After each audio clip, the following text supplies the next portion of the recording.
అమ్మ నమస్తే అమ్మ, మీ పేరు? నా పేరు జ్యోతి సార్. ఎక్కడి నుంచి వచ్చారు? నంద్యాల నుంచి వచ్చినాం. లోకేష్ గారిని కలిసారా? కలిసాం సార్. ఏంటమ్మా ఏ సమస్య మీద వచ్చారు? లోకేష్ గారి రియాక్షన్ ఏంటి? మేము government hospital sanitizer workers sir. మేము ఇట్లా మామూలుగా కసుగొట్టి గవర్నమెంట్ హాస్పిటల్లో బాత్రూమ్లు అడిగే వాళ్ళము. కానీ మాకు ఇప్పుడు 4 నెలలు అవుతుంది, మాకు జీతాలు రాలేదు.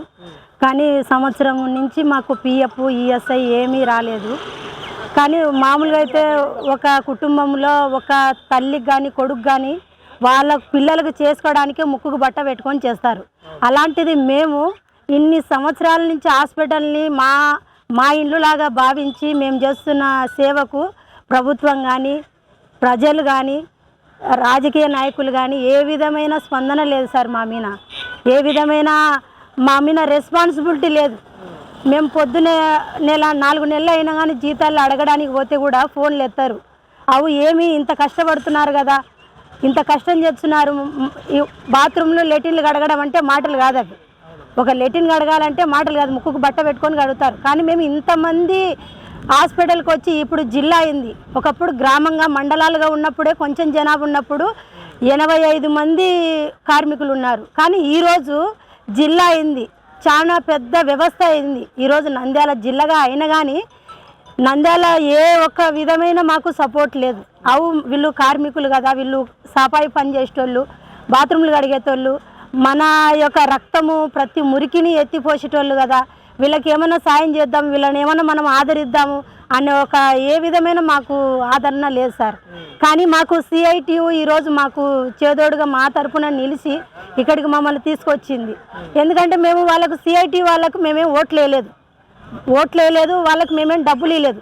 కేవలం ఇప్పుడు మా తరఫున మేము నీరు గారిపోతున్న మా వ్యవస్థను బాగుపరచడానికి వాళ్ళు మాకు సపోర్ట్గా నిలిచారు. కానీ జీతాలు పెంచాలని మాకు 16,000 జీతం సార్. ఇప్పుడు 16,000లో 4,000 పిఎఫ్కు ఈఎస్ఐకి కట్ అవుతుంది. 12,000 జీతం.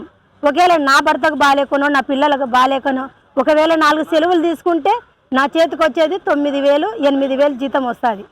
ఈ జీతంతో నేను ఒక నెల అంతా నేను ఎట్లా బతకాలా? మాకు ఏ విధమైన పైన ఒక 50 రూపాయలు ఎవరితోన్నా పేషెంట్లో తిప్పించుకుంటే మమ్మల్ని పేపర్లకు వేపించడం అట్లా చేస్తారు. ఇంతమంది లంచాలు తీసుకోవట్లేదు.